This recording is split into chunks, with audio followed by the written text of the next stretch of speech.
சென்னையில் டாஸ்மாக் அலுவலகத்தில் இரண்டாவது நாளாக இடி ரெய்ட் நடைபெற்று வருகிறது. ஜெகத் ரட்சனுக்கு தொடர்புடைய அலுவலகங்களில் இரண்டாவது நாளாக அமலாக்கத்துறையினர் சோதனையில் ஈடுபட்டிருக்கிறார்கள்.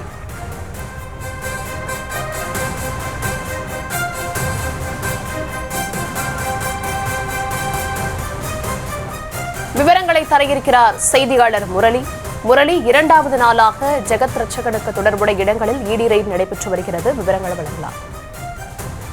வணக்கம்.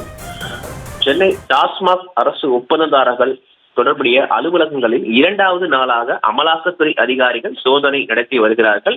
குறிப்பாக நேற்று தமிழகம் முழுவதும் சென்னை உட்பட 10க்கும் மேற்பட்ட இடங்களில் அமலாக்கத்துறை அதிகாரிகள் சோதனை மேற்கொண்டார்கள்.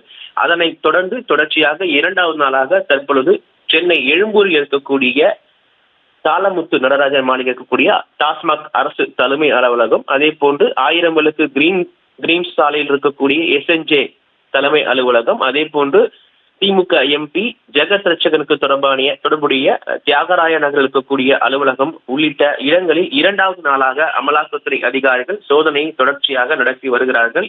ஏற்கனவே அமைச்சர் செந்தில் பாலாஜிக்கு தொடர்புடைய இடங்களில் இந்த அமலாக்கத்துறை அதிகாரிகள் சோதனை மேற்கொண்டிருந்தார்கள். அதனைத் தொடர்ந்து தற்பொழுது இரண்டாவது முறையாக அமலாக்கத்துறை அதிகாரிகள் தற்பொழுது இந்த சோதனையை நடத்தி வருகிறார்கள். குறிப்பாக சென்னை உட்பட பல இடங்களில் இந்த சோதனையானது நடத்தப்பட்டு வருகிறது. ஏற்கனவே இவர் முறைகேடு தொடர்பாக சட்டவிரோத பண பரிமாற்றம் நடந்திருப்பதாக அமலாக்கத்துறையினருக்கு குற்றச்சாட்டு எழுந்திருக்கிறது. அதன் அடிப்படையில் செந்தில் பாலாஜி மீது புதிதாக ஒரு வழக்கு பதிவு செய்ய இருப்பதாகவும், அதன் அடிப்படையில் அரசு ஒப்பந்ததாரர் உள்ளிட்ட பல இடங்களில் இந்த சோதனை நடத்தப்பட்டு வருவதாக தகவல் வெளியாகியுள்ளது.